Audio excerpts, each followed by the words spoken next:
ത്രിയേക ദൈവത്തിന് സ്തുതി. നൊയമ്പിന്റെ 27-ാം ദിവസമായി ഇന്ന് ധ്യാനത്തിനായി തെരഞ്ഞെടുത്തിരിക്കുന്ന വേദഭാഗം വിശുദ്ധ മത്തായിയുടെ സുവിശേഷം 21-ാം അധ്യായം 33 മുതൽ 46 വരെയുള്ള വാക്യങ്ങളാണ്. മുന്തിരിത്തോട്ടം പരിപാലിക്കാൻ കുടിയാന്മാരെ ഏൽപ്പിച്ചതിനു ശേഷം പരദേശത്തേക്ക് മടങ്ങിപ്പോകുന്ന ഒരു യജമാനെ നമുക്കിവിടെ കാണുവാൻ സാധിക്കും. മുന്തിരിത്തോട്ടം ഏറെ ശ്രദ്ധയോടെ പരിപാലിക്കേണ്ട ഇടമാണ്. മുന്തിരിത്തോട്ടത്തിൽ ഇടയിൽ അതിന് സംരക്ഷണ ആവശ്യമായ കാര്യങ്ങൾ ചെയ്തിട്ട് കുടിയാന്മാരെ പാട്ടത്തിന് ഏൽപ്പിച്ചതിനു ശേഷം പരദേശത്തേക്ക് തന്റെ യജമാനൻ മടങ്ങിപ്പോവുകയാണ്. ഇതിന്റെ വിളവെടുപ്പിന്റെ ആവശ്യമായ സമയത്ത് തനിക്കുള്ള സമ്പത്ത് ഇത് കിട്ടുമെന്നുള്ള വിശ്വാസത്തോടെയാണ് അദ്ദേഹം തന്റെ പരദേശത്തേക്ക് ഇത് മടങ്ങിപ്പോകുന്നത്. ഒന്നാമതായി എനിക്ക് നിങ്ങളുമായി പങ്കുവെക്കാൻ ആഗ്രഹിക്കുന്നത് യജമാനനെ മറന്ന കുടിയാന്മാരെയാണ് നമുക്കിവിടെ കാണുവാൻ സാധിക്കുന്നത്. നന്മകളെ ലഭിച്ചപ്പോൾ നന്മകളെ മറന്നുപോയ കുടിയാന്മാരെയാണ് നമുക്കിവിടെ കാണുവാൻ സാധിക്കുന്നത്. അതുപോലെ തന്നെ ഉടയവനോടുള്ള ഉടമ്പടി അവർ മറക്കുകയും ചെയ്തു. ഉടയവനോടുള്ള സ്നേഹവും അവർ ഇവിടെ മറക്കുകയാണ് ചെയ്തത്. ദാതാവിനെ മറന്ന് ദാനങ്ങളെ സ്നേഹിക്കുന്ന മനുഷ്യവർഗത്തെയാണ് നമുക്കിവിടെ കാണുവാൻ സാധിക്കുന്നത്.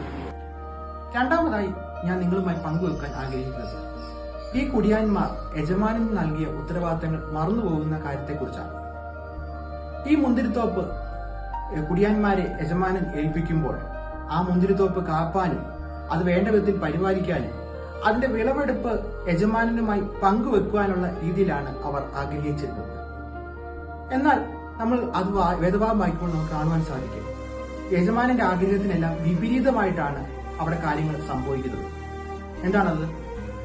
ഈ കുടിയാന്മാർ ആക്രമണത്തിന് പോർ കൂട്ടുകയും യജമാനന്റെ ആഗ്രഹങ്ങളെല്ലാം തച്ചുടയ്ക്കുകയും ചെയ്യുകയാണ് നമുക്കിവിടെ കാണുവാൻ സാധിക്കുന്നത്. ഇങ്ങനെയെല്ലാം അവർ ചെയ്യുമ്പോൾ എന്താണ് അവിടെ സംഭവിക്കുന്നത്?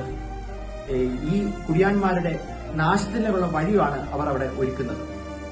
മൂന്നാമതായി എനിക്ക് നിങ്ങളുമായി പങ്കുവെക്കാൻ ആഗ്രഹിക്കുന്നത് ഈ കുടിയാന്മാർ തങ്ങളെ തന്നെ മറന്നു കളഞ്ഞു എന്നുള്ളതാണ്. തങ്ങളുടെ യജമാനന്റെ കോപത്തിന് മുന്നിൽ തങ്ങൾ ബലഹീന ദാസരാണെന്ന ബോധ്യം അവർക്ക് നഷ്ടപ്പെടുകയാണ് ഉണ്ടായത്. തങ്ങളുടെ കൈക്കരുത്തുകൊണ്ട് അവർക്ക് എല്ലാം നേടാമെന്നുള്ള വിശ്വാസം അത് അവരുടെ നാശത്തിലേക്കാണ് വഴിയൊരുക്കിയത്. എന്നാൽ തങ്ങൾ തെരഞ്ഞെടുക്കപ്പെട്ടവരാണെന്നും അത് തങ്ങളുടെ കഴിവുകൊണ്ടും എന്നുള്ള ബോധ്യം അവർക്ക് ഇവിടെ നഷ്ടപ്പെടുന്നതായി നമുക്ക് കാണുവാൻ സാധിക്കും. പ്രിയരെ, ഈ നോമ്പിന്റെ കാലം തിരിച്ചറിവിന്റെ കാലമാണ്. നാം നമ്മിലേക്ക് തന്നെ നോക്കുന്ന കാലം, നാം അനുഭവിക്കുന്ന ദൈവിക ദാനങ്ങളിലേക്ക് നോക്കുന്ന കാലം, അതുപോലെ നന്മകളുടെ ഉറവിടമായ ക്രിസ്തുവിനെ തിരിച്ചറിയുന്ന കാലം. നാം ഇന്ന് വേദഭാഗം ചിന്തിച്ചതുപോലെ കുടിയാന്മാരെ പോലെ നാം ദൈവത്തെ മറന്നുപോയെങ്കിൽ, ദൈവരാജ്യത്തോടുള്ള ഉത്തരവാദിത്വം മറന്നുപോയെങ്കിൽ ഇതിപ്പോൾ നമ്മൾ തിരിച്ചു വരേണ്ട സമയമാണ്. അങ്ങനെ നമുക്ക് ദൈവത്തിലേക്ക് മടങ്ങി വരാൻ സാധിക്കട്ടെ എന്ന് പ്രാർത്ഥിച്ചുകൊണ്ട് ഞാൻ വാക്കുകൾ നിർത്തുന്നു.